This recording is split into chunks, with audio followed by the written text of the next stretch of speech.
السلام علیکم ناظرین، آپ دیکھ رہے ہیں ڈرامہ سیریل عشق تم سے ہوا، جس کی آنے والی لاسٹ ایپیسوڈ بہت ہونے والی ہے انٹرسٹنگ۔ آپ دیکھیں گے کہ گل کی اچانک ہو جاتی ہے موت، جس کی وجہ سے احمر ہو جائے گا پاگل۔ یہ سب کچھ جاننے سے پہلے اگر آپ میرے چینل پر نئے ہیں تو پلیز میرے چینل کو لائک، شیئر اور سبسکرائب کر لیں۔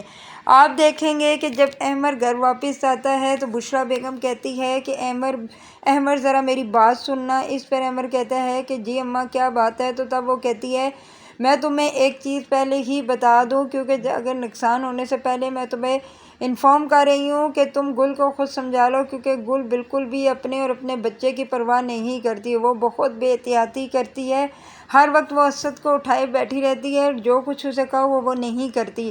اسی لیے میں تمہیں بتا رہی ہوں اگر میرے آنے والے پوتے کو کچھ ہوا تو میں گل کو بالکل بھی نہیں چھوڑوں گی۔ اسی لیے میں تمہیں سمجھا رہی ہوں کہ جا کے اسے سمجھاؤ کہ آنے والے نقصان سے کیسے بچا جائے، وہ اپنی احتیاط کرے اور ہمارے بچے کی بھی احتیاط کرے۔ آپ دیکھیں گے کہ احمر اپنی اماں سے ہو کر اندر جاتا ہے گل کے پاس اور گل کو کہتا ہے گل کیا ہو گیا تمہیں؟ کیوں نہیں تم اپنی اور ہمارے آنے والے بچے کی حفاظت کرتی ہو، اور تم کیوں نہیں احتیاط کرتے جس چیزوں سے اماں تمہیں منع کرتی ہے؟ اس پر گل کہتی ہے کہ احمر کیا ہوا تمہیں؟ آفس سے آتے ہی کیا ہو گیا؟ وہ کہتی ہے کچھ بھی نہیں مجھے ہوا، بس میں یہ تمہیں کہہ رہا ہوں کہ جو اماں کہہ رہی ہے وہ کرو، اپنی اور اپنے بچے کی احتیاط کرو، ذرا اسد کو تھوڑا اٹھایا کرو کیونکہ تمہیں ڈاکٹر نے منع کیا ہوا ہے وزن وغیرہ اٹھانے سے، اور اپنے کھانے پینے کی کیوں نہیں کھانے پینے کا خیال رکھتی، کیونکہ اگر تم کھاؤ گی نہیں تو بچے کی صحت کیسے ہوگی؟ اس پر کہتی ہے گل احمر آپ کو کیا ہو گیا ہے؟ میں ایک ماں ہوں، مجھے پتہ ہے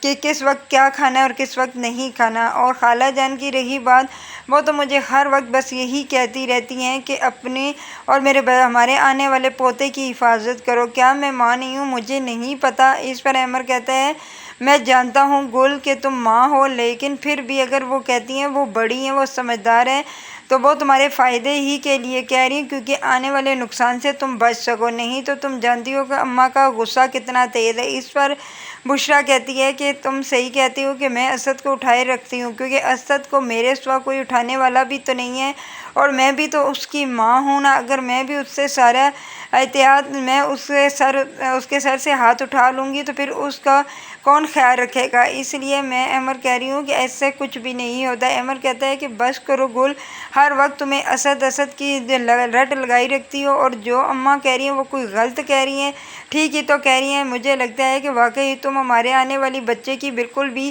خیال نہیں رکھتے، اسی لیے اماں مجھے ڈانٹ رہی تھی کہ میں تمہیں سمجھاتا نہیں ہوں، میں تمہیں سمجھاتا ہوں لیکن تمہاری سمجھ میں کچھ آتا ہی نہیں ہے۔ یہ کہہ کر وہ وہاں سے احمر چلا جائے گا، اور ادھر آپ دیکھیں گے کہ بشریٰ بیگم گل کے پاس آ جائیں گی اور اسے کہے گی کہ گل تمہیں کیا ہو گیا ہے؟ میرے کون سے گناہوں کی مجھے سزا مل رہی ہے کہ میں نے تمہیں گھر میں رکھ لیا ہے؟ اب بی اگر میں نے تمہیں اپنے گھر میں رہنے کی اجازت دے ہی دی ہے تو پلیز میرے گناہوں کو معاف کرو، میں تمہارے آگے ہاتھ جوڑتی ہوں، تم ہمارے آنے والے پوتے کی ذرا حفاظت کر لو تو بہتر ہے۔ میں جانتی ہوں کہ تم جان کے ایسی حرکتیں کرتے ہو کہ مجھے غصہ آئے اور میں احمر کو کہوں اور ماں بیٹا دونوں لڑیں، لیکن میں ایسی کوئی حرکت نہیں کروں گی۔ گل میں تمہاری ساری سازشیں جانتی ہوں، تم یہی چاہتی ہو نا کہ ہمیں احمر چھوڑ کر چلا جائے، لیکن ایسا کچھ بھی نہیں ہوگا۔ تم جانتی ہو کہ میں احمر کے بچوں کے لیے کتنی دعائیں کرتی ہوں، میں احمر کے بچے دیکھنے کے لیے سب کچھ کر سکتی ہوں، میں نے تو صرف احمر کے بچوں کے لیے ہی تمہیں برداشت کیا ہے، نہیں تو میں تمہیں ایک منٹ بھی اس گھر میں نہ رہنے دوں۔ یہی باتیں کری ہوتی تو اوپر سے احمر آ جاتا ہے۔ احمر کہتا ہے کہ ماں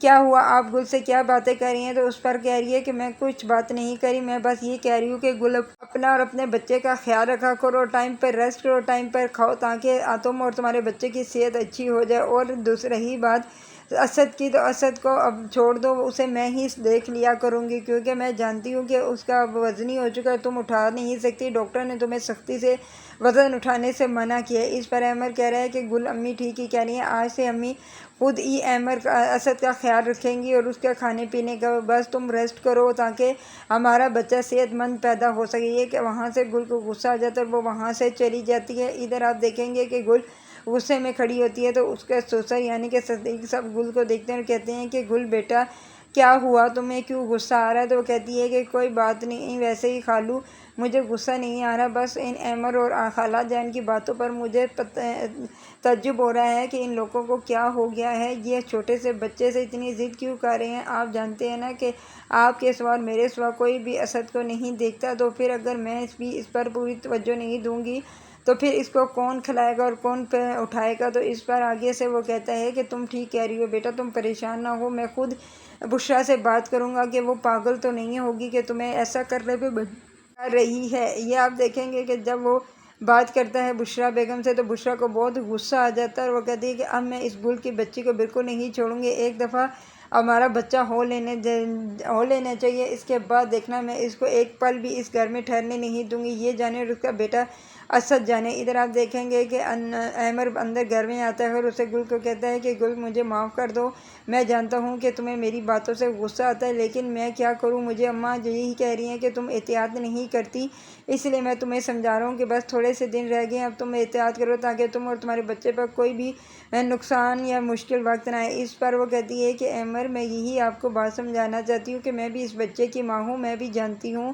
لیکن آپ لوگ ہر وقت بچے بچے کے، اس سے مجھے چڑ ہونا شروع ہو گئی۔ اس پر عامر کہتا ہے کہ اچھا بس کرو، اپنا غصہ تھوک دو اور چلو بیٹھو کھانا کھا لو۔ اس پر گل کہتی ہے کہ میں کھانا نہیں کھاؤں گی، بس میں سونا چاہتی ہوں۔ تو اس پر عامر کو پھر غصہ آ جاتا ہے۔ عامر کہتا ہے کہ اتنی حرکتوں کی وجہ سے مجھے اور اماں کو غصہ آتا ہے تم پر کہ تم ہماری بات نہیں مانتی، تمہیں میں کہہ رہا ہوں کہ کھانا کھاؤ، تمہیں اور تمہارے بچے کے لیے ضروری ہے، لیکن تم کہہ رہی ہو کہ بھوک نہیں ہے۔ یہ کہہ کر عامر غصے سے باہر چلا جاتا ہے اور ادھر گل کے دماغ میں پتہ نہیں کیا بات آتی ہے۔ گل کہتی ہے کہ اس سے بہتر ہے کہ میں مر ہی جاؤں تو اچھی بات ہے۔ وہ وہاں سے اپنے بیٹے کو اٹھاتی ہے اور باہر آرام سے گیٹ کھول کے باہر چلی جاتی ہے۔ اچانک وہ باہر جاتی ہے تو اس کو چکر آ جاتے ہیں اور اسے یہ نہیں پتہ چلتا کہ سامنے سے گاڑی آ رہی ہوتی ہے اور اس کے ساتھ گاڑی کے ساتھ ٹکر ہو کر اس کا ایکسیڈنٹ ہو جاتا ہے اور اس کو گہری چوٹ لگتی ہے۔ جب گاڑی سے باہر نکلتے ہیں تو پتہ ہی نہیں ہوتا جسے کو نا وہ گاڑی میں ڈال کر ہاسپٹل لے جاتا ہے۔ پھر اچانک سے ہاسپٹل سے کال آتی ہے عامر کو کہ آپ کی وائف یعنی کہ گل کا ایکسیڈنٹ ہو چکا ہے، آپ جلدی سے یہاں پر ہاسپٹل میں ہیں۔ آپ دیکھیں گے کہ عامر جب ہاسپٹل میں پہنچے گا تو آگے دیکھے گا کہ گل کی موت ہو چکی ہوگی۔ عامر کو اس بات کا بالکل بھی یقین نہیں آئے گا کہ گل اسے اس طرح چھوڑ کر چلی جائے گی، کیونکہ گل سے تو وہ بہت محبت کرتا تھا اور گل اور اپنے آنے والے بچے سے بھی وہ محروم ہو جائے گا، کیونکہ گل کا ایکسیڈنٹ اتنا بری طرح ہوتا ہے کہ اس کا سارا خون بہہ جاتا ہے، جس کی وجہ سے اس کی